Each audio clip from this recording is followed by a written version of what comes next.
CM@9 ನಲ್ಲಿ ಇವತ್ತು ಇಡೀ ದಿನದ ಪ್ರಮುಖ ಬೆಳವಣಿಗೆಗಳ ವಿಶೇಷ ವರದಿಗಳನ್ನು ತೋರಿಸ್ತೀವಿ. ಅದಕ್ಕೂ ಮೊದಲು ರಾಜ್ಯ, ದೇಶ ಹಾಗೂ ವಿದೇಶದಲ್ಲಿ ನಡೆದ ಪ್ರಮುಖ ಸುದ್ದಿಯನ್ನ ಟಾಪ್ 18 ಸುದ್ದಿಯಲ್ಲಿ ನೋಡ್ತಾ ಹೋಗೋಣ. ರಾಜ್ಯದಲ್ಲಿ ಆರ್ಎಸ್ಎಸ್ ಪಥಸಂಚಲನ ಸಂಘರ್ಷ ನಿಲ್ಲುವ ಹಾಗೆ ಕಾಣ್ತಾ ಇಲ್ಲ. ಯಾದಗಿರಿಯ ಗುರುಮಠಕಲ್ ಪಟ್ಟಣದಲ್ಲಿ ಇವತ್ತು ನಡೆಯಬೇಕಾಗಿದ್ದ ಆರ್ಎಸ್ಎಸ್ ಪಥಸಂಚಲನಕ್ಕೆ ಕೊನೆ ಕ್ಷಣದಲ್ಲಿ ಜಿಲ್ಲಾಡಳಿತ ಅನುಮತಿ ನಿರಾಕರಿಸಿದೆ. ಪಥಸಂಚಲನಕ್ಕೆ ಅನುಮತಿ ಕೋರಿ ತಹಶೀಲ್ದಾರ್ ಮೂಲಕ ಡಿಸಿಗೆ ಆರ್ಎಸ್ಎಸ್ ಮುಖಂಡರು ಮನವಿ ಸಲ್ಲಿಸಿದ್ರು. ಆದರೆ ಜಿಲ್ಲಾಧಿಕಾರಿಗೆ ತಹಶೀಲ್ದಾರ್ ಪತ್ರ ರವಾನಿಸುವುದನ್ನು ವಿಳಂಬ ಮಾಡಿದ್ರಿಂದ ಜಿಲ್ಲಾಡಳಿತ ಅನುಮತಿ ನಿರಾಕರಿಸಿದೆ. ಮುಂದಿನ ದಿನಗಳಲ್ಲಿ ಪಥಸಂಚಲನ ಮಾಡ್ತೀವಿ ಅಂತ ಹಿಂದೂ ಸಂಘಟನೆಗಳು ಆಕ್ರೋಶ ವ್ಯಕ್ತಪಡಿಸಿವೆ. ಇನ್ನು ನಾಳೆ ಕೋಲಾರದ ಮಾಲೂರಿನಲ್ಲಿ ಪಥಸಂಚಲನಕ್ಕೆ ಆರ್ಎಸ್ಎಸ್ ಸಿದ್ಧತೆ ಮಾಡಿಕೊಂಡಿದೆ. ಆರ್ಎಸ್ಎಸ್ಗೆ ಸರ್ಕಾರದ ಅಂಕುಶ ವಿಚಾರವಾಗಿ ಕೇಂದ್ರ ಸಚಿವ ಎಚ್.ಡಿ. ಕುಮಾರಸ್ವಾಮಿ ಕಿಡಿಕಾರಿದ್ದಾರೆ. ರಾಜ್ಯದಲ್ಲಿ ಹಲವು ಸಮಸ್ಯೆಗಳಿವೆ. ಈ ಸರ್ಕಾರ ಆರ್ಎಸ್ಎಸ್ ವಿಚಾರ ಹೇಳಿ ಡೈವರ್ಟ್ ಮಾಡೋ ಕೆಲಸ ಮಾಡ್ತಿದೆ. ಮಳೆಯಿಂದಾಗಿ ಅನೇಕ ಅನಾಹುತಗಳಾಗಿವೆ. ಬೆಂಗಳೂರಿನ ಗುಂಡಿಗಳನ್ನ ಮುಚ್ಚಬೇಕಿದೆ. ಇದೆಲ್ಲ ಬಿಟ್ಟು ಆರ್ಎಸ್ಎಸ್ ಬಗ್ಗೆ ಚರ್ಚೆ ಮಾಡಿದ್ರೆ ಏನು ಉಪಯೋಗ ಅಂತ ಕುಟುಕಿದ್ದಾರೆ. ಸರ್ಕಾರ ಅನಗತ್ಯವಾಗಿ ಸಮಾಜದಲ್ಲಿ ಸಂಘದ ಬಗ್ಗೆ ತಪ್ಪು ಅಭಿಪ್ರಾಯ ಮೂಡಿಸಲು ಹೊರಟಿದೆ ಅಂತ ಮಾಜಿ ಸಿಎಂ ಬೊಮ್ಮಾಯಿ ಕಿಡಿಕಾರಿದ್ದಾರೆ. ಕೊಲೆ ಪ್ರಕರಣದಲ್ಲಿ ಜೈಲಲ್ಲಿರುವ ನಟ ದರ್ಶನ್ಗೆ ಹಾಸಿಗೆ ದಿಂಬು ಒದಗಿಸುವ ಕುರಿತು ಇವತ್ತು 57ನೇ ಸಿಸಿಎಚ್ ಕೋರ್ಟ್ನಲ್ಲಿ ಅರ್ಜಿಯ ವಿಚಾರಣೆ ನಡೆಯಿತು. ಆರೋಪಿ ದರ್ಶನ್ನ ಕ್ವಾರಂಟೈನ್ ಸೆಲ್ನಿಂದ ಮೈನ್ ಸೆಲ್ಗೆ ಶಿಫ್ಟ್ ಮಾಡಿ ನಾವು ಟ್ರಯಲ್ಗೆ ಸಿದ್ಧರಿದ್ದೇವೆ. ನಾಳೆನೇ ವಿಚಾರಣೆ ಮಾಡಿ ನಾಡಿದ್ದೇ ತಪ್ಪಾಗಿದ್ರೆ ಮರಣ ದಂಡನೆ ಶಿಕ್ಷೆ ಕೊಡಿ. ವಿಚಾರಣೆಗೆ ನಮ್ಮ ಆಕ್ಷೇಪ ಇಲ್ಲ, ಆದರೆ ಮೂಲಭೂತ ಸೌಲಭ್ಯ ಕೊಡಲು ಸೂಚನೆ ಕೊಡಿ ಅಂತ ದರ್ಶನ್ ಪರ ವಕೀಲ ಸುನಿಲ್ ಮನವಿ ಮಾಡಿದ್ರು. ವಾದ ಪ್ರತಿವಾದ ಆಲಿಸಿದ ನ್ಯಾಯಾಧೀಶರು ಹಾಸಿಗೆ ದಿಂಬು ಒದಗಿಸುವ ಬಗ್ಗೆ ಅಕ್ಟೋಬರ್ 29ರಂದು ತೀರ್ಪು ಪ್ರಕಟಿಸುವುದಾಗಿ ಹೇಳಿ ವಿಚಾರಣೆ ಮುಂದೂಡಿದರು. ರೇಣುಕಾಸ್ವಾಮಿ ಕೊಲೆ ಪ್ರಕರಣದ 14ನೇ ಆರೋಪಿ ಪ್ರದೋಷ್ಗೆ 57ನೇ ಸಿಸಿಎಚ್ ಕೋರ್ಟ್ 20 ದಿನಗಳ ಕಾಲ ಮಧ್ಯಂತರ ಜಾಮೀನು ಮಂಜೂರು ಮಾಡಿದೆ. ಪ್ರದೋಷ್ ತಂದೆ ಸುಬ್ಬಾರಾವ್ ನಿಧನರಾಗಿರುವ ಹಿನ್ನೆಲೆ ಅಂತ್ಯ ಸಂಸ್ಕಾರ ಹಾಗೂ ಇತರೆ ಕಾರ್ಯಗಳನ್ನು ಮುಗಿಸಲು 20 ದಿನ ಮಧ್ಯಂತರ ಜಾಮೀನು ನೀಡಿ ನ್ಯಾಯಾಧೀಶ ಐಪಿ ನಾಯ್ಕ್ ಆದೇಶಿಸಿದರು. ಚಿಕ್ಕಬಳ್ಳಾಪುರದಲ್ಲಿ ಕಾಂಗ್ರೆಸ್ ಮುಖಂಡ ರಾಮಕೃಷ್ಣಗೆ ಹೈದರಾಬಾದ್ ಮೂಲದ ವ್ಯಾಪಾರಿಗಳು 1,89,00,000 ವಂಚನೆ ಮಾಡಿದ್ದಾರೆ. ಈ ಪ್ರಕರಣ ಸಂಬಂಧ ಆರೋಪಿಗಳನ್ನ ಪೇರಸಂದ್ರ ಪೊಲೀಸರು ಬಂಧಿಸಿದ್ದಾರೆ.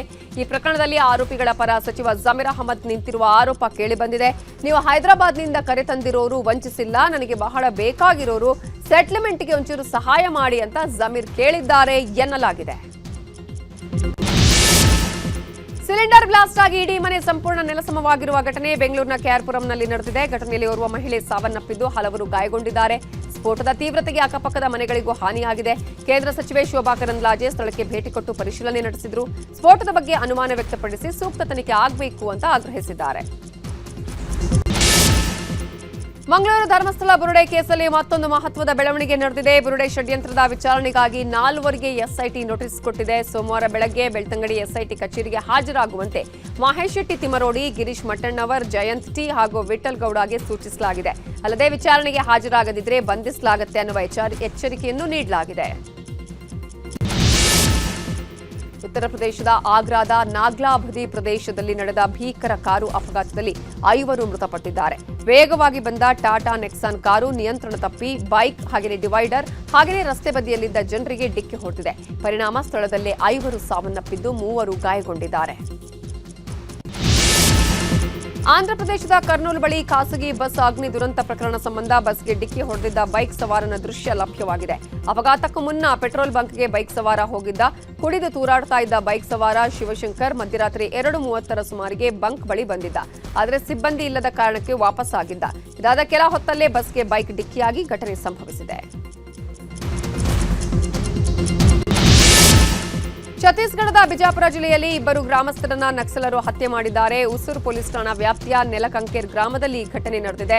ಮೃತರನ್ನ ರವಿ ಕಟ್ಟಂ, ತಿರುಪತಿ ಸೋದಿ ಅಂತ ಗುರುತಿಸಲಾಗಿದೆ. ಮಧ್ಯರಾತ್ರಿ ಮನೆಗೆ ನುಗ್ಗಿ ಬರ್ಬರವಾಗಿ ಗುಂಡಿಟ್ಟು ಹತ್ಯೆ ಮಾಡಿದ್ದಾರೆ. ಮಧ್ಯಪ್ರದೇಶದ ಇಂದೋರ್ನಲ್ಲಿ ಆಸ್ಟ್ರೇಲಿಯಾದ ಮಹಿಳಾ ಕ್ರಿಕೆಟರ್ 2 ಮೇಲೆ ಲೈಂಗಿಕ ದೌರ್ಜನ್ಯ ನಡೆದಿದೆ. ಹೋಟೆಲ್ನಿಂದ ಕೆಫೆ ಕಡೆ ಹೋಗುವಾಗ ಬೈಕಲ್ಲಿ ಹಿಂಬಾಲಿಸಿಕೊಂಡು ಬಂದ ಯುವಕನೊಬ್ಬ ಲೈಂಗಿಕ ಕಿರುಕುಳ ಕೊಟ್ಟಿದ್ದಾನೆ. ಆರೋಪಿಯನ್ನ ಪೊಲೀಸರು ಅರೆಸ್ಟ್ ಮಾಡಿದ್ದಾರೆ. ಸೆಕ್ಯೂರಿಟಿ ಎಲ್ಲಿದೆ ಅನ್ನುವ ವಿಚಾರಕ್ಕೆ ಕಾಂಗ್ರೆಸ್ ಹಾಗೂ ಬಿಜೆಪಿ ನಡುವೆ ವಾಕ್ಸಮರಕ್ಕೆ ಕಾರಣವಾಗಿದೆ. ಬಂಗಾಳ ಕೊಲ್ಲಿಯಲ್ಲಿ ವಾಯುಭಾರ ಕುಸಿತದಿಂದ ಚಂಡಮಾರುತ ಸೃಷ್ಟಿಯಾಗಿದ್ದು ಅಕ್ಟೋಬರ್ 27ರ ವೇಳೆಗೆ ನೈಋತ್ಯ ಮತ್ತು ಪಶ್ಚಿಮ ಮಧ್ಯ ಬಂಗಾಳ ಕೊಲ್ಲಿಯಲ್ಲಿ ಚಂಡಮಾರುತ ತೀವ್ರಗೊಳ್ಳುವ ಸಾಧ್ಯತೆ ಇದೆ. ಅಕ್ಟೋಬರ್ 28ರ ವೇಳೆಗೆ ಚಂಡಮಾರುತ ತೀವ್ರಗೊಳ್ಳಲಿದೆ. ತಮಿಳುನಾಡು, ಪುದುಚೇರಿ, ಕರಾವಳಿ, ಆಂಧ್ರಪ್ರದೇಶ ಹಾಗೆಯೇ ರಾಯಲಸೀಮಾದಲ್ಲಿ ಭಾರೀ ಮಳೆಯಾಗುವ ಸಾಧ್ಯತೆ ಇದೆ ಅಂತ ಹವಾಮಾನ ಇಲಾಖೆ ಮಾಹಿತಿ ಕೊಟ್ಟಿದೆ. ಸಿಡ್ನಿಯಲ್ಲಿ ನಡೆದ ಆಸ್ಟ್ರೇಲಿಯಾ ವಿರುದ್ಧದ 3ನೇ ಏಕದಿನ ಪಂದ್ಯದಲ್ಲಿ ಟೀಂ ಇಂಡಿಯಾ ಗೆದ್ದು ಬೀಗಿದೆ. 9 ವಿಕೆಟ್ಗಳ ಅಂತರದಿಂದ ಗೆಲುವು ದಾಖಲಿಸಿದೆ. ಆಸ್ಟ್ರೇಲಿಯಾ ಕೊಟ್ಟ 236 ರನ್ಗಳ ಟಾರ್ಗೆಟ್ ಬೆನ್ನತ್ತಿದ ಟೀಂ ಇಂಡಿಯಾ ಕೇವಲ 1 ವಿಕೆಟ್ ಕಳ್ಕೊಂಡು 38.3 ಓವರ್ಗಳಲ್ಲಿ 237 ರನ್ಗಳನ್ನು ಕಲೆ ಹಾಕಿ ಜಯ ಸಾಧಿಸಿದೆ. ಟೀಂ ಇಂಡಿಯಾ ಪರ ರೋಹಿತ್ ಶರ್ಮಾ 121, ವಿರಾಟ್ ಕೊಹ್ಲಿ 74 ರನ್ ಕಲೆ ಹಾಕಿದ್ದಾರೆ. ಕ್ರಿಕೆಟ್ ದೇವರು ಸಚಿನ್ ತೆಂಡೂಲ್ಕರ್ ತನ್ನ ವೃತ್ತಿ ಜೀವನದ ಓಡಿಐಗಳಲ್ಲಿ 18,426 ರನ್ಗಳನ್ನು ಸಂಗ್ರಹಿಸಿದ್ದಾರೆ. ಈ ಮೂಲಕ ಏಕದಿನ ಕ್ರಿಕೆಟ್ನ ಸಾಧನೆಯ ಪಟ್ಟಿಯಲ್ಲಿ ಮೊದಲ ಸ್ಥಾನದಲ್ಲಿದ್ದಾರೆ. 2ನೇ ಸ್ಥಾನದಲ್ಲಿರೋ ವಿರಾಟ್ ಕೊಹ್ಲಿ 2008ರಿಂದ 2025ರವರೆಗೆ ಒಟ್ಟು 14,250 ರನ್ಗಳನ್ನು ಸಂಗ್ರಹಿಸಿ ದಾಖಲೆ ಬರೆದಿದ್ದಾರೆ. ಭಾರತ ಪಾಕಿಸ್ತಾನ ನಡುವೆ ಯುದ್ಧ ನಡೆದಾಗಲೆಲ್ಲ ಪಾಕ್ ಸೋಲುತ್ತಾ ಬಂದಿದೆ. ಪಾಕಿಸ್ತಾನ ನಿರಂತರವಾಗಿ ಭಾರತೀಯರನ್ನ ಪ್ರಚೋದಿಸೋದ್ರಿಂದ ಯಾವುದೇ ಪ್ರಯೋಜನ ಇಲ್ಲ. ಯಾಕಂದ್ರೆ ಭಾರತದ ವಿರುದ್ಧ ಪಾಕಿಸ್ತಾನಿಗಳು ಸೋಲ್ತಾರೆ ಅಂತ ಅಮೆರಿಕದ ಮಾಜಿ ಗುಪ್ತಚರ ಅಧಿಕಾರಿ ಜಾನ್ ಕಿರಿಕೌ ಹೇಳಿದ್ದಾರೆ. Doctor Puneeth Rajkumar cine journey ತಿಳಿಸುವ ಸ್ಟಾರ್ ಫ್ಯಾಂಟಮ್ ಆಪ್ ಬಿಡುಗಡೆಯಾಗಿದೆ. ಬೆಂಗಳೂರಲ್ಲಿ ಉಪಮುಖ್ಯಮಂತ್ರಿ ಡಿಕೆ ಶಿವಕುಮಾರ್ ಆಪ್ ಅನ್ನು ಲಾಂಚ್ ಮಾಡಿದ್ದಾರೆ. ಕಾರ್ಯಕ್ರಮದಲ್ಲಿ ಅಶ್ವಿನಿ, ಪುನೀತ್ ರಾಜ್ಕುಮಾರ್, ಸಂಗೀತ ಕಟ್ಟಿ ಸೇರಿದಂತೆ ಇನ್ನಿತರರು ಭಾಗಿಯಾಗಿದ್ರು. ಸ್ಟಾರ್ ಫ್ಯಾಂಟಮ್ ಆಪ್ನ ಟೀಸರ್ಗೆ ನಟ ಸುದೀಪ್ ಧ್ವನಿ ಕೊಟ್ಟಿದ್ದಾರೆ. ಆದರೆ ಈ ಇವತ್ತಿನ ಕಾರ್ಯಕ್ರಮಕ್ಕೆ ಸುದೀಪ್ ಬಂದಿರಲಿಲ್ಲ. ಉಳಿದ ಪ್ರಮುಖ ಸುದ್ದಿಯನ್ನ ನೋಡೋಣ. ಅಹಿಂದ ನಾಯಕ ಸಿದ್ದರಾಮಯ್ಯನವರ ಉತ್ತರಾಧಿಕಾರಿ ಸತೀಶ್ ಜಾರಕಿಹೊಳಿ ಅಂತ ಯತೀಂದ್ರ ಸಿದ್ದರಾಮಯ್ಯ ಘೋಷಿಸಿದ್ರು. ಯತೀಂದ್ರ ಸಿದ್ದರಾಮಯ್ಯ ಅವರಿಗೆ ನೋಟಿಸ್ ಕೊಡೋದಕ್ಕೆ ಪಕ್ಷದಿಂದ ತಯಾರಿನೂ ಆಗ್ತಾ ಇದೆ. ಆದ್ರೂ ಯತೀಂದ್ರ ಸಿದ್ದರಾಮಯ್ಯ ಇವತ್ತು ತಮ್ಮ ಹೇಳಿಕೆಯನ್ನ ಸಮರ್ಥನೆ ಮಾಡಿಕೊಂಡಿದ್ದಾರೆ. ನೋಟಿಸ್ ಕೊಟ್ರೆ ಉತ್ತರ ಕೊಡ್ತೀನಿ ಅಂತ ಹೇಳಿದ್ದಾರೆ. ಇದನ್ನೇ ದಾಳ ಮಾಡಿಕೊಂಡಿರೋ ಬಿಜೆಪಿ ನಾಯಕರು ಡಿಕೆ ಶಿವಕುಮಾರ್ ಅವರಿಗೆ ದಮ್ಮಿಲ್ವಾ ಅಂತ ಪ್ರಶ್ನೆ ಮಾಡಿದ್ದಾರೆ.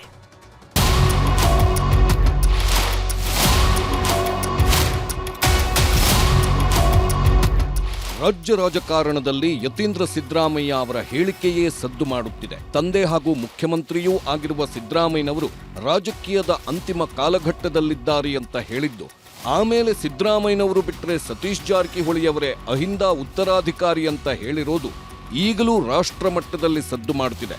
ಕಾಂಗ್ರೆಸ್ನಲ್ಲಿ ಎದ್ದಿರೋ ನವೆಂಬರ್ ಕ್ರಾಂತಿ ಬೆನ್ನಲ್ಲೇ ಸಿದ್ದರಾಮಯ್ಯ ಅವರ ರಾಜಕೀಯ ಕಾಲ ಅಂತಿಮ ಘಟ್ಟದಲ್ಲಿದೆ ಅಂತ ಹೇಳಿಕೆ ಕೊಟ್ಟು ಸಂಚಲನ ಸೃಷ್ಟಿಸಿದ್ರು.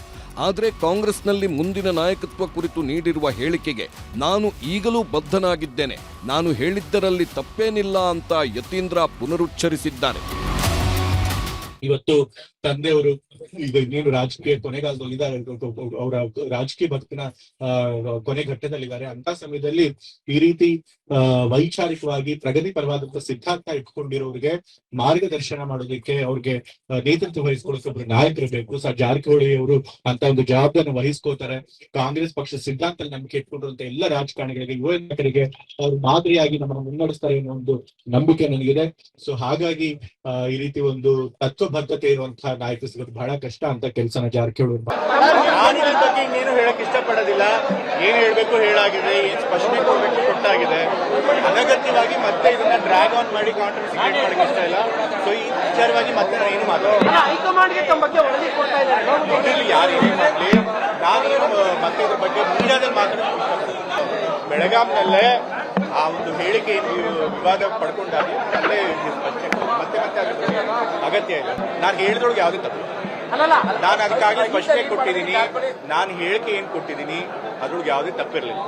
ಎಷ್ಟೊಂದು ನಾಯಕರ ಪಕ್ಷದಲ್ಲಿ ಆ ಥರದ ಅಹಿಂದ ಅಥವಾ ಸಾಮಾಜಿಕ ಬದ್ಧತೆ ಇರುವಂತ ಲೀಡರ್ ಬೇಕಾದಷ್ಟು ಜನ ಇದ್ದಾರೆ. ಸೊ ಅವರೆಲ್ಲ ಲೀಡ್ ಮಾಡೋಕೆ ಅರ್ಹತೆ ಇಲ್ಲ.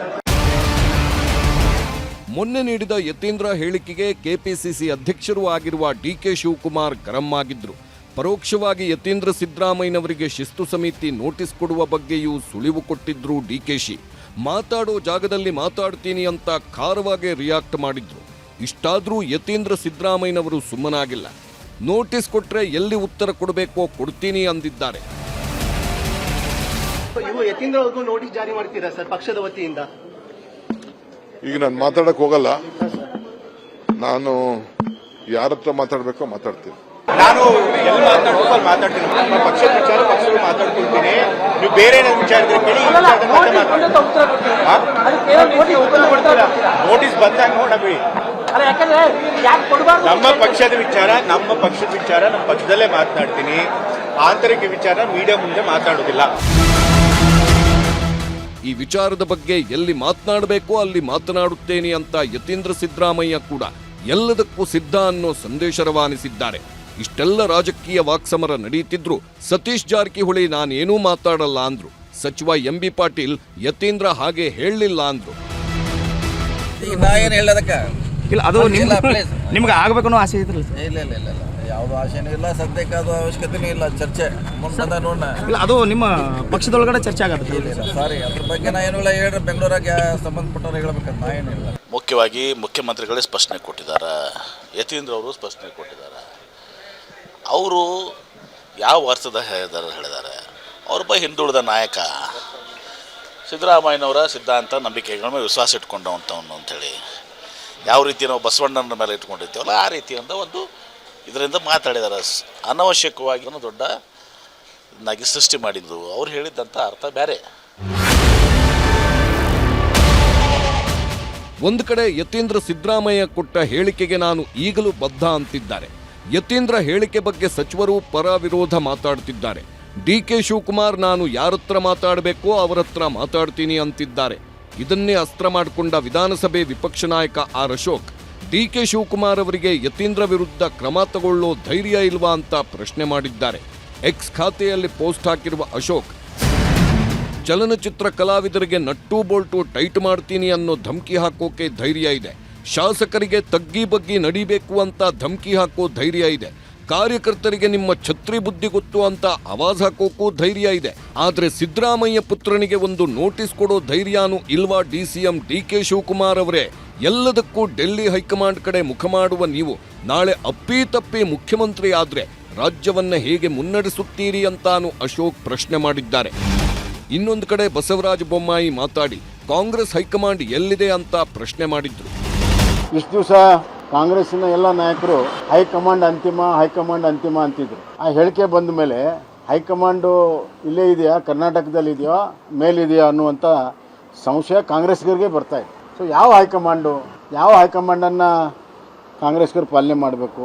ಇಲ್ಲಿಯ ಮುಖ್ಯಮಂತ್ರಿಗಳ ಪರಿವಾರದ ಸದಸ್ಯರಾದಂಥ ಯತೀಂದ್ರ ಅವರ ಹೈಕಮಾಂಡ್ ಮಾತಿಗೆ ಅವರು ಮನ್ನಣೆ ಕೊಡಬೇಕಾ ಅಥವಾ ದಿಲ್ಲಿ ಮನ್ನಣೆ ಕೊಡಬೇಕನ್ನುವಂಥದ್ದು ಹೊಸ ಪ್ರಶ್ನೆಗೆ ಉದ್ಭವಿಸಿದೆ.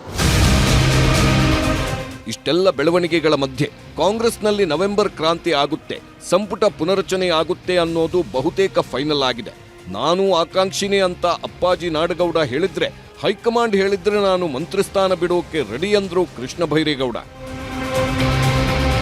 ಆಕಾಂಕ್ಷಿ ಎಲ್ಲರೂ ಇದ್ದೇ ಇದ್ದೀವಿ, ಇಲ್ಲ ಅಂತೆಂದು ಹೇಳಲಿಕ್ಕೆ ಸಾಧ್ಯ ಇಲ್ಲ. ನಾನು ಹೇಳಬೇಕಾದ್ರೆ ಸೀನಿಯರ್ ಮೋಸ್ಟ್ ಇದ್ದೀನಿ. ಅದು ಏನಾಗುತ್ತೆ, ಜೂನಿಯರ್ ಸೀನಿಯರ್ ಅನ್ನುವಂಥ ಕನ್ಸಿಡ್ರೇಷನ್ಸು ರಾಜಕಾರಣದಲ್ಲಿ ಯಾವ ರೀತಿಯಾಗಿ ತೊಗೊತಾರೋ ಗೊತ್ತಿಲ್ಲ. ಅದೇ ಈಗ ರಾಜಕೀಯಕ್ಕಿಂತ ಇದಕ್ಕೆ ಮುಗಿಸಿ ಆಮೇಲೆ ರಾಜಕಾರಣ ಮತ್ತೆ ಏನು ಗೊತ್ತಾಗ್ತಾ ಇಲ್ಲ, ನನಗೆ ಗೊತ್ತಾಗ್ತಾ ಇಲ್ಲಲ್ಲ. ಡೆಲ್ಲಿಯಿಂದ ಬಂದು ಪೇಪರ್ನಲ್ಲಿ ಸೈನ್ ಆದ ಪೇಪರ್ನಲ್ಲೇ ಕೊನೆಗಳಿಗೆ 7:30 ಗಂಟೆಗೆ ಬದಲಾಗ್ತವೆ. ರಾಜಕಾರಣ ಇದು, ದಿಸ್ ಇಸ್ ಚೆಸ್ಟ್ ಮೇಟ್. ಇದು ಯಾವತ್ತಿಗೆ ಹೇಗೆ ಏನಾಗ್ತವೋ ಗೊತ್ತಿಲ್ಲ. 7:30 ಗಂಟೆಗೆ ಬಂದಂಥದ್ರಲ್ಲಿ ಬಂದಿದೆ ಅಂತ ಹೇಳಿದಾಗ ಕೊನೆಯ ಗಳಿಗೆಯಲ್ಲಿ ಬಿಟ್ಟು ಹೋಯ್ತು. ಪವರ್ ಮಿನಿಸ್ಟರ್ ಅಂತ ಅನೌನ್ಸ್ ಆಗಿತ್ತು, ಬಿಟ್ಟು ಹೋಯ್ತು. ಪಕ್ಷದ ಚೌಕಟ್ಟಿನಲ್ಲಿ ಕಾಲಕ್ಕೆ ತಕ್ಕ ಹಾಗೆ ಪಕ್ಷದ ವರಿಷ್ಠರು ಎಲ್ಲರನ್ನ ವಿಶ್ವಾಸಕ್ಕೆ ತೆಗೆದುಕೊಂಡು ತೀರ್ಮಾನಗಳನ್ನು ತಗೊಳ್ತಾರೆ. ಅದನ್ನ ನಾವು ಅನುಸರಿಸಿಕೊಂಡು ಕೊಟ್ಟಿರೋ ಜವಾಬ್ದಾರಿಯನ್ನ ಸರಿಯಾಗಿ ಕೆಲಸ ಮಾಡಿದ್ರೆ ಅದರಿಂದ ಏನಾದರೂ ರಾಜ್ಯಕ್ಕೆ ಒಳ್ಳೇದಾಗುತ್ತೆ, ಸಾರ್ವಜನಿಕರಿಗೆ ಒಳ್ಳೇದಾಗುತ್ತೆ ಅನ್ನೋದು ನನ್ನ ಅಭಿಪ್ರಾಯ. ಬದಲಾವಣೆ ಆದರೆ ಆಗತ್ತೆ. ರಾಜ್ಯ ಸರ್ಕಾರದಲ್ಲಿ ಸಂಪುಟ ಪುನರಚನೆ ಆಗುತ್ತೋ ಅಥವಾ ಬಿಜೆಪಿ ಅವರು ಹೇಳೋ ಥರ ಸಿಎಂ ಕುರ್ಚಿನೇ ಬದಲಾಗುತ್ತೋ ಗೊತ್ತಿಲ್ಲ. ಆದರೆ ಯತೀಂದ್ರ ಸಿದ್ದರಾಮಯ್ಯ ಹೇಳಿರುವ ಸತೀಶ್ ಜಾರಕಿಹೊಳಿನೇ ಉತ್ತರಾಧಿಕಾರಿ ಅನ್ನೋ ಮಾತು ಕಾಂಗ್ರೆಸ್ನಲ್ಲಂತೂ ಸಂಚಲನ ಎಬ್ಬಿಸಿದ್ದು ಎಲ್ಲದಕ್ಕೂ ಯಾವಾಗ ತೆರೆ ಬೀಳುತ್ತೆ ಅನ್ನೋದೇ ನಿಗೂಢ. Bureau report, news 18. ಬೆಂಗಳೂರಿನ ಜನ ತಮ್ಮ ಬಿ ಖಾತಾ ಆಸ್ತಿಯನ್ನ ಎ ಖಾತೆ ಮಾಡಿಸಿಕೊಳ್ಳೋ ಅದ್ಭುತ ಅವಕಾಶ ಬಂದಿದೆ ಅಂತ ಡಿಕೆ ಶಿವಕುಮಾರ್ ಘೋಷಿಸಿದ್ರು. ಆದ್ರೆ ಜನರನ್ನ ಹಗಲು ದರೋಡೆ ಮಾಡುವ ಸ್ಕೀಮ್ ಇದು. ಯಾರು ಎ ಖಾತೆಗೆ ಹಣ ಖರ್ಚು ಮಾಡಬೇಡಿ ಅಂತ ಕೇಂದ್ರ ಸಚಿವ ಎಚ್.ಡಿ. ಕುಮಾರಸ್ವಾಮಿ ಬಹಿರಂಗ ಕರೆ ಕೊಟ್ಟಿದ್ದಾರೆ. ಏನಿದು ಖಾತೆ ಕಿರಿಕ್, ತೋರಿಸ್ತೀವಿ ನೋಡಿ. ದೀಪಾವಳಿ ಮುಂದೆ ಬೆಂಗಳೂರು ನಾಗರಿಕರಿಗೆ, ಗ್ರೇಟರ್ ಬೆಂಗಳೂರು 5 ಬೆಂಗಳೂರು ನಗರ ಪಾಲಿಕೆಗಳಿಗೆ ಈ ಬಿ ಖಾತೆಯನ್ನ ಎ ಖಾತೆಯಾಗಿ ಮಾಡಲಿಕ್ಕೆ ಒಂದು ಐತಿಹಾಸಿಕವಾದಂಥ ಒಂದು ಕಾರ್ಯಕ್ರಮವನ್ನು ಹಮ್ಮಿಕೊಂಡಿದ್ದೆ.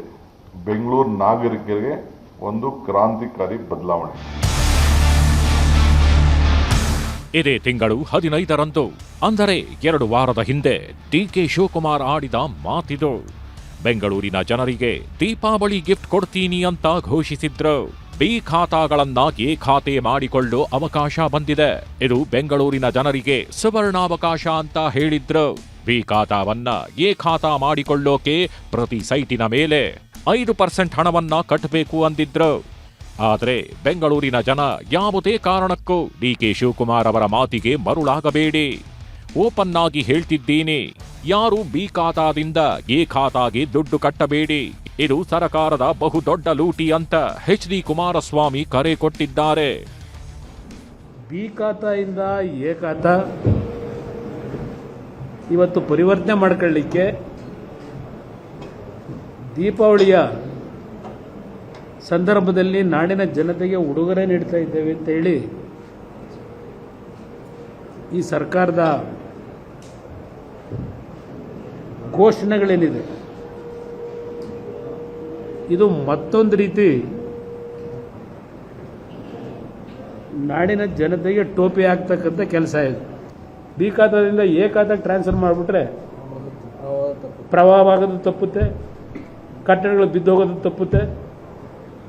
ಇದು ಏನಾದರೂ ಯಾರಾದರೂ ಒಪ್ಪತಕ್ಕಂಥ ಮಾತ? ಹಿಂದಿನ ಹಲವಾರು ಸರ್ಕಾರಗಳಲ್ಲಿ ತೀರ್ಮಾನಗಳು ತಗೊಂಡಿದ್ದೀವಿ. ಎಷ್ಟು ದಿವಸ ಜನಗಳಿಗೆ ಈ ಥರ ಹಗಲು ದರೋಡೆ ಮಾಡ್ತೀರಿ? ಇದನ್ನು ನಾನು ಕೇಳಲಿಕ್ಕೆ ಬಯಸ್ತೀನಿ ಸರ್ಕಾರಕ್ಕೆ. ಪಾಪ ಅಸೂಯಾಗಿ ನಾವು ಮಾತಾಡ್ತೀವಂತ, ಮಾತಾಡಲಿ, ಸಂತೋಷವಾಗಿರಲಿ ಮಾತಾಡ್ಕೊಂಡು ಅಂತ ಹೇಳ್ತಾರೆ. ಅಸೂಯಾಗಿ ಮಾತಾಡ್ತೀವಂತ ನಾವು. ಈಗ ನೀವು 40-30 ಏನಾದರೂ ಸೈಟಿಗ 5,000 6,000 ರೂಪಾಯಿ ಇದ್ದರೆ ನಿಮ್ಮ ಗೈಡೆನ್ಸ್ ವ್ಯಾಲ್ಯೂ, ಅವನು 4,20,000 ಕಟ್ಟಬೇಕು. ನೀವೇ ಪತ್ರಿಕೆಯಲ್ಲಿ ಬರ್ಕೊಂಡಿದ್ದೀರಿ. ಕೆಲವು ಈ HSR ಲೇಔಟು ಅಲ್ಲೆಲ್ಲ 20 ಲಕ್ಷ 30 ಲಕ್ಷ ಕಟ್ಟಬೇಕು. ಇವತ್ತು ಯಾರೋ ಬೆಳಗ್ಗೆ ಹೇಳಿದ್ರು ಕಾಮಾಕ್ಷಿ ಪಳ್ಳಿದ ಏರಿಯಾದಲ್ಲಿ ಅವ್ರು ಫಿಕ್ಸ್ ಮಾಡಿರೋ ಗೈಡೆನ್ಸ್ ವ್ಯಾಲ್ಯೂಗೆ ಅವ್ರದ್ದೇನೋ ಒಂದು 5,000 ಅಡಿ ಇದೆಯಂತೆ, ಅದಕ್ಕೆ 25 ಲಕ್ಷ ಕಟ್ಟಬೇಕಂತೆ. ಎಲ್ಲಿಂದ ಕಟ್ತಾರೆ ಬಡವರು? ಇಷ್ಟಕ್ಕೆ HD ಕುಮಾರಸ್ವಾಮಿ ಸುಮ್ಮನಾಗಿಲ್ಲ. ಬೆಂಗಳೂರು ಜನ ಎ ಖಾತಾ ಮಾಡಿಸಿಕೊಳ್ಳೋಕೆ ಹೋಗ್ಬೇಡಿ. ಈ ಸರ್ಕಾರ ಹೋಗುತ್ತೆ, ನಮ್ಮ ಸರ್ಕಾರ ಬರುತ್ತೆ. 2 ವರ್ಷ ಸುಮ್ಮನಿರಿ, ಕಡಿಮೆ ದರಕ್ಕೆ ನಾನೇ ನಿಮ್ಮ ಕೆಲಸ ಮಾಡಿಕೊಡ್ತೀನಿ ಅಂದ್ರು. ಜನರಿಗಾಗಿ ಚಾಲೆಂಜ್ ಸ್ವೀಕರಿಸ್ತೀನಿ ಅಂದ್ರು. ಅಷ್ಟೇ ಅಲ್ಲ, 15 ದಿನ ಆದ್ಮೇಲೆ ಈ ಸರ್ಕಾರದ ಬುರುಡೆ ಕಥೆಗಳನ್ನ ಮತ್ತಷ್ಟು ಬಿಚ್ಚಿಡ್ತೀನಿ ಅಂತ ಸವಾಲು ಎಸೆದ್ರು. ನೀವಿನ್ನು 2 ವರ್ಷ ವೆಯ್ಟ್ ಮಾಡಿ. ಈ ಸರ್ಕಾರದ ಅವಧಿ ಇದೆ. ಯಾರು ದುಡ್ಡು ಕಟ್ಟಕ್ಕೆ ಹೋಗಬೇಡಿ, ಯಾರು ರೆಗ್ಯುಲರೈಸು ಮಾಡಿಸ್ಕೊಳ್ಳೋಕೆ ಹೋಗಬೇಡಿ. ಇವೆಲ್ಲ ಬೋಗಸ್. ಇದು ನಾನು ಓಪನ್ ಆಗಿ ಕರೆ ಕೊಡ್ತೀನಿ. ನೀವು ಯಾರು ಇದಕ್ಕೆ 4 ಲಕ್ಷ 10 ಲಕ್ಷ 20 ಲಕ್ಷ ಕೊಡಬೇಕಾದ ಅವಶ್ಯಕತೆ ಇಲ್ಲ. ಹಿಂದೆ ಏನು ಸಿಸ್ಟಮ್ ಇತ್ತು ಆ ಸಿಸ್ಟಮ್ನಲ್ಲೇ ನಿಮಗೆ ಸುಲಭವಾಗಿ ನಿಮ್ಮ ಆಸ್ತಿ ನಿಮಗೆ ಯಾವ ರೀತಿ ಹಣ ಖರ್ಚಿಲ್ಲದೆ ನಿಮಗೆ ದೊರಕಬೇಕು ಆ ಕೆಲಸ ಮಾಡಿಸ್ಕೊಡ್ತಕ್ಕಂಥದ್ದು ನಮ್ಮ ಜವಾಬ್ದಾರಿ, ಜನತಾದಳದ ಜವಾಬ್ದಾರಿ. ಈ ದಾರಿ ತಪ್ಪತಕ್ಕಂಥ ಕೆಲಸ, ದೀಪಾವಳಿ ಉಡುಗೊರೆ, ಇದಕ್ಕೆ ದಾರಿ ತಪ್ಕೋಬೇಡಿ, ನಿಮ್ಮ ಮನೆ ಹಾಳು ಮಾಡ್ಕೋಬೇಡಿ. ಈಗಲೂ ಹೇಳ್ತೇನೆ, ಈ ಚಾಲೆಂಜನ್ನು ನಾನು ಸ್ವೀಕಾರ ಮಾಡ್ತೀನಿ. ಈ ನಾಡಿನ ಬೆಂಗಳೂರು ನಗರದ ನಾಗರಿಕರಿಗೆ, ಜನಕ್ಕೆ ಈ ಸರ್ಕಾರ ದಾರಿ ತಪ್ಪಿಸ್ತಕ್ಕಂಥ ಕೆಲಸಕ್ಕೇನು ಕೈ ಹಾಕಿದ್ದಾರೆ, ಹಗಲು ದರೋಡೆ ಕೆಲಸ ಮಾಡಲಿಕ್ಕೆ ಏನು ಹೊರಟಿದ್ದಾರೆ, ಇದಕ್ಕೆ ಯಾವುದೇ ಕಾರಣಕ್ಕೂ ನೀವು ಮರಳಾಗಬೇಡಿ. ಇದು ಭಾಳ ಸ್ಪಷ್ಟವಾಗಿ ಹೇಳ್ತೇನೆ. ನಿಮ್ಮನ್ನು ಉಳಿಸ್ತಕ್ಕಂಥ ಜವಾಬ್ದಾರಿ ನಮ್ಮದು.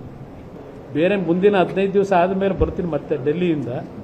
ಆಗ ನಿಮಗೆ ಹಲವಾರು ವಿಷಯಗಳಿವೆ. ಪಾಪ ಇವರು ಯಾವ ಮಟ್ಟಿಗೆ ಜನಗಳು ಉದ್ಧಾರ ಮಾಡ್ತಾವ್ರೆ, ಆಸ್ತಿ ಹೆಂಗೆ ನಡೀತಿದೆ ಅವೆಲ್ಲ ಆಮೇಲೆ ನೆಕ್ಸ್ಟ್ ಬರ್ತೀನಿ. ನಿಮ್ಗೆ ಭಾಳ ವಿಷಯಗಳಿಂದ ಬುರುಡೆ ಕತೆ ಮತ್ತು ಯಾವ್ಯಾವುದು ಬೇರೆ ಬುರುಡೆ ಕತೆಗಳಿವೆ, ಅದೆಲ್ಲ ಆಮೇಲೆ ಕೊಡ್ತೀನಿ.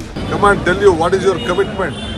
ಜನ ನಿನ್ಗೆ ಓಟ್ ಕೊಟ್ಟಿದ್ದಾರೆ, ದೊಡ್ಡ ದೊಡ್ಡ ಸ್ಥಾನ ಎಲ್ಲ ಬಂದಿರ್ತಾನೆ. Come let us face public ಮುಂದೆ ಉತ್ತರ ಕೊಡ್ತೀವಿ. ನಾವು ಬರೀ ಹಿಟ್ ಅಂಡ್ ರನ್ ಮಾಡೋದಲ್ಲ. ಇವೆಲ್ಲ ಯಾವಾಗಲೂ ಕೂಡ ಎಲ್ಲರಿಗೂ ಎದುರಿಸ್ಕೊಂಡು ಹಿಟ್ ಅಂಡ್ ರನ್ ಮಾಡಿಕೊಂಡು ಬ್ಲ್ಯಾಕ್ ಮೇಲ್ ಮಾಡ್ಕೊಂಡು ಹೋದಂಗಲ್ಲ. ಅಸೆಂಬ್ಲಿ ಅದೇನೋ ತೆಗಿತೀನಿ ಪೆನ್ ಡ್ರೈವ್ ತೆಗಿತೀನಿ ಅಂತಾರಲ್ಲ, ಇದೆಲ್ಲ ಅಲ್ಲ. ಈಗೂ ಬಿಚ್ಚಲಿ ಇಡೀ ಕೇಂದ್ರ ಸರ್ಕಾರನೇ ಇದೆಯಲ್ಲ, ಎಲ್ಲ ಜೊತೆಲಿ ಬಿಚ್ಚಲಿ. ಇದಕ್ಕೆಲ್ಲ DK ಶಿವಕುಮಾರ್ ಎದುರ ಮಗ ಅಲ್ಲ. ಎಲ್ಲ ಎಷ್ಟು ಸತಿ ಆಯ್ತು ಈ ಡೈಲಾಗ್ಗಳು. ಎಷ್ಟು ಕಳೀತು ಲೀಡರ್ಶಿಪ್ ಅಲ್ಲಿ? 18 ಕಳೀತು. ನೆಕ್ಸ್ಟ್ ಲೀಡರ್ಶಿಪ್ ಅಲ್ಲಿ 8ಕ್ಕೂ 9ಕ್ಕೂ ಇಳಿತಾರೆ.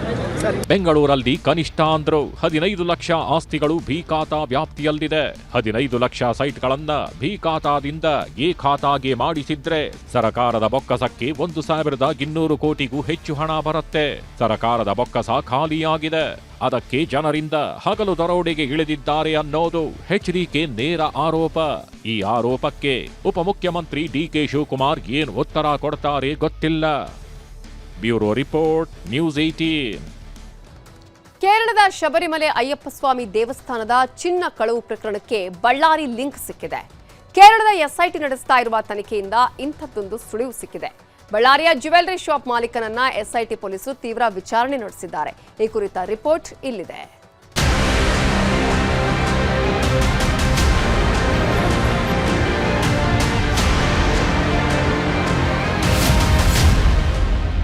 ಶಬರಿಮಲೆ ಚಿನ್ನಕ್ಕೂ ಬಳ್ಳಾರಿಗೂ ಲಿಂಕ್. ಕೇರಳ SIT ಅಧಿಕಾರಿಗಳಿಂದ ತಲಾಶ್. ಶಬರಿಮಲೆ ದಕ್ಷಿಣ ಭಾರತದ ಪ್ರಮುಖ ಧಾರ್ಮಿಕ ಕೇಂದ್ರ. ಕೋಟ್ಯಾನುಕೋಟಿ ಭಕ್ತರ ಆರಾಧ್ಯ ಮೂರ್ತಿ, ಅಯ್ಯಪ್ಪ ಸ್ವಾಮಿಯ ಪವಿತ್ರ ಸ್ಥಾನ. ಶಬರಿಮಲೆ ಅಂದ್ರೆ ಅದೆಷ್ಟೋ ಭಕ್ತರ ಮನಸ್ಸಿಗೆ ನೆಮ್ಮದಿಯ ಕೇಂದ್ರವಾಗಿದೆ, ಭಕ್ತಿಯ ಬೀಡಾಗಿದೆ. ಇದೇ ಕ್ಷೇತ್ರದಲ್ಲಿ ನಡೆದ ಚಿನ್ನಾಭರಣ ಕಳ್ಳತನ ಪ್ರಕರಣ ದೊಡ್ಡ ಮಟ್ಟದಲ್ಲಿ ಸದ್ದು ಮಾಡ್ತಿದೆ. ದಿನಕ್ಕೊಂದು ಟ್ವಿಸ್ಟ್ ಪಡೆದುಕೊಳ್ತಿದ್ದು ಕ್ಷಣ ಕ್ಷಣಕ್ಕೂ ಕುತೂಹಲ ಕೆರಳಿಸ್ತಿದೆ. ತನಿಖೆ ತೀವ್ರಗೊಳಿಸಿದ SIT ಮತ್ತೊಂದು ರಹಸ್ಯ ಕೆದಕಿದೆ. ಶಬರಿಮಲೆ ಚಿನ್ನಕ್ಕೂ ಕರ್ನಾಟಕಕ್ಕೂ ಇರೋ ಲಿಂಕ್ ಬಹಿರಂಗಪಡಿಸಿದೆ. ಹಾಗಾದ್ರೆ ಏನಿದು ಚಿನ್ನದ ವಿವಾದ ಅನ್ನೋದನ್ನ ನೋಡೋದಾದ್ರೆ, ಶಬರಿಮಲೆ ಅಯ್ಯಪ್ಪ ಸ್ವಾಮಿ ದೇಗುಲದಲ್ಲಿ ಚಿನ್ನ ನಾಪತ್ತೆಯಾಗಿದೆ. ಈ ಚಿನ್ನ ಹಾಗೂ ತಾಮ್ರವನ್ನ 1998ರಲ್ಲಿ ಉದ್ಯಮಿ ವಿಜಯ್ ಮಲ್ಯ ದೇವಾಲಯದ ಗರ್ಭಗುಡಿ ಮತ್ತು ದ್ವಾರಪಾಲಕ ವಿಗ್ರಹಗಳಿಗೆ ಚಿನ್ನದ ಲೇಪನಕ್ಕಾಗಿ ದಾನ ಮಾಡಿದ್ರು. ಇದೇ ಚಿನ್ನವನ್ನ ಗರ್ಭಗುಡಿ ಬಾಗಿಲಿಗಳಿಗೆ ಹಾಕಲಾಗಿತ್ತು. ಹೀಗಿರೋವಾಗ್ಲೇ 2019ರಲ್ಲಿ ವಿಗ್ರಹಗಳ ಚಿನ್ನದ ಕವಚಗಳ ಮರುಲೇಪನಕ್ಕೆ ಕೊಡಲಾಗಿತ್ತಂತೆ. ಬೆಂಗಳೂರಿನ ಉನ್ನಿ ಕೃಷ್ಣನ್ ಪೊಟ್ಟಿ ವಿಗ್ರಹಗಳ ಚಿನ್ನದ ಕವಚಗಳನ್ನ ಚೆನ್ನೈಗೆ ಕೊಂಡೊಯ್ದಿದ್ರು. ದೇವಾಲಯದ ಅಧಿಕಾರಿಗಳಿಲ್ಲದೆ ಕೊಂಡೊಯ್ಯಲಾಗಿತ್ತಂತೆ. ಆದ್ರೆ 39 ದಿನಗಳ ಬಳಿಕ ಅದನ್ನ ಹಿಂದಿರುಗಿಸುವಾಗ ಸುಮಾರು 4.5 ಕೆಜಿ ಚಿನ್ನ ಕಡಿಮೆಯಾಗಿದೆ. 42.8 ಕೆಜಿ ತೂಕದ ಕವಚದಲ್ಲಿ 4.5 ಕೆಜಿ ಚಿನ್ನ ನಾಪತ್ತೆಯಾಗಿತ್ತು.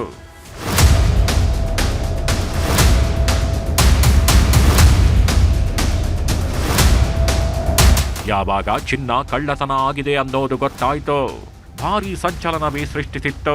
ದೇವಸ್ವಂ ಮಂಡಳಿಯ ಲೋಪವಿದೆ ಎಂಬ ಆರೋಪ ಕೇಳಿ ಬಂದಿತ್ತು. ಈ ಬಗ್ಗೆ ಕೇರಳ ಹೈಕೋರ್ಟ್ ತೀವ್ರ ಅಸಮಾಧಾನ ವ್ಯಕ್ತಪಡಿಸಿತ್ತು. ಅಲ್ಲದೆ ಕ್ರಿಮಿನಲ್ ಪ್ರಕರಣ ದಾಖಲಿಸಲು ಹೈಕೋರ್ಟ್ ಸ್ಪಷ್ಟ ನಿರ್ದೇಶನ ನೀಡಿತ್ತು. ಅದರಂತೆ SIT ರಚಿಸಲ್ಪಟ್ಟಿದ್ದು ತನಿಖೆ ತೀವ್ರಗೊಂಡಿದೆ. ಉನ್ನಿ ಕೃಷ್ಣನ್ ಪೊಟ್ಟಿಯನ್ನ ಬಂಧಿಸಿ ವಿಚಾರಣೆ ನಡೆಸುತ್ತಿದ್ದಾರೆ. ಈ ಮಧ್ಯೆ ಬೆಂಗಳೂರು ಹಾಗೂ ಬಳ್ಳಾರಿಯಲ್ಲಿ SIT ರೇಡ್ ಮಾಡಿದೆ.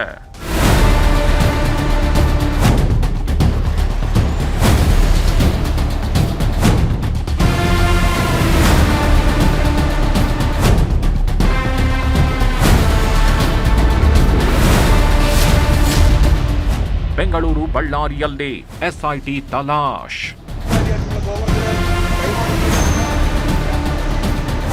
ಶಬರಿಮಲೆ ಚಿನ್ನದ ಬೇಟೆಯಾಡ್ತಿರೋ SIT ಬೆಂಗಳೂರಿಗೂ ಎಂಟ್ರಿ ಕೊಟ್ಟಿದೆ. ಆರೋಪಿ ಪೊಟ್ಟಿ ಉನ್ನಿ ಕೃಷ್ಣನ್ ಮನೆ ಮೇಲೆ ದಾಳಿ ಮಾಡಿದೆ.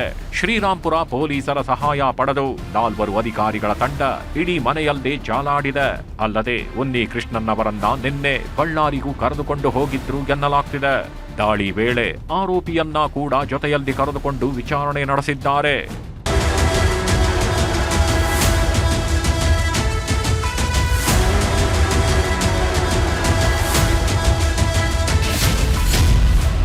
ಚಿನ್ನದ ವ್ಯಾಪಾರಿ ಮನೆಯಲ್ಲೂ ಸರ್ಚಿಂಗ್.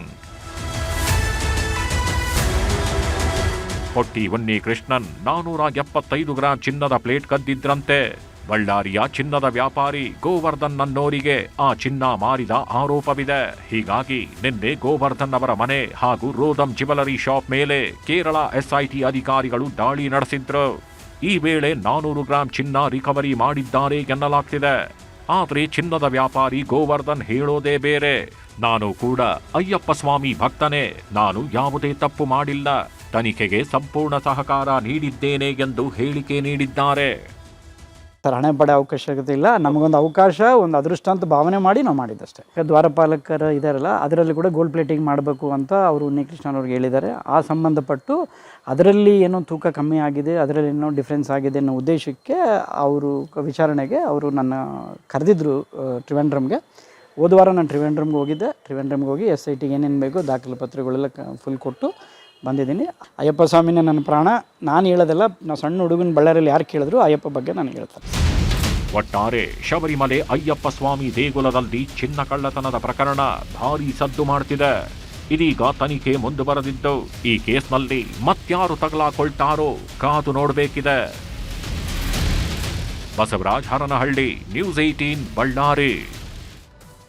ಬಿಹಾರ ವಿಧಾನಸಭೆ ಚುನಾವಣೆ ಹತ್ತಿರ ಆಗ್ತಾ ಇದ್ದಂತೆ ರಾಜಕೀಯ ಪಕ್ಷಗಳ ವಾಕ್ಸಮರ ತಾರಕಕ್ಕೇರಿದೆ.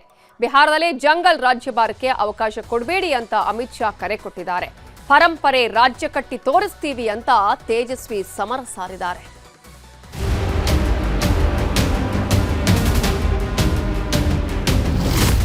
ಬಿಹಾರ ವಿಧಾನಸಭೆ ಚುನಾವಣೆಯ ಮೊದಲ ಹಂತದ ಕಾವು ಜೋರಾಗ್ತಿದೆ. ಒಂದ್ ಕಡೆ ಬಿಜೆಪಿ ರಾಷ್ಟ್ರೀಯ ನಾಯಕ ಕೇಂದ್ರ ಗೃಹ ಸಚಿವ ಅಮಿತ್ ಶಾ ಅಬ್ಬರದ ಪ್ರಚಾರ ಮಾಡ್ತಿದ್ದಾರೆ. ಇನ್ನೊಂದ್ ಕಡೆ ನಿತೀಶ್ ಕುಮಾರ್ ಕೂಡ ಕ್ಯಾಂಪೇನ್ ಮಾಡ್ತಿದ್ದು ನೇರವಾಗಿ ಲಾಲು ಪ್ರಸಾದ್, ರಾಬ್ಡಿ ದೇವಿ, ತೇಜಸ್ವಿ ಯಾದವ್ ನೇತೃತ್ವದ RJD ವಿರುದ್ಧ ಹರಿಹಾಯ್ತಿದ್ದಾರೆ. ಇವತ್ತು ಅಮಿತ್ ಶಾ ಸಾರ್ವಜನಿಕ ಸಮಾವೇಶದಲ್ಲಿ ಲಾಲು ಮತ್ತು ರಾಬ್ಡಿ ದೇವಿ ಸರ್ಕಾರದಲ್ಲಿ ಕೊಲೆ, ಸುಲಿಗೆ, ಅಪಹರಣ, ಅತ್ಯಾಚಾರಗಳಾಗಿವೆ ಅಂತ ಆಕ್ರೋಶ ಹೊರಹಾಕಿದ್ರು.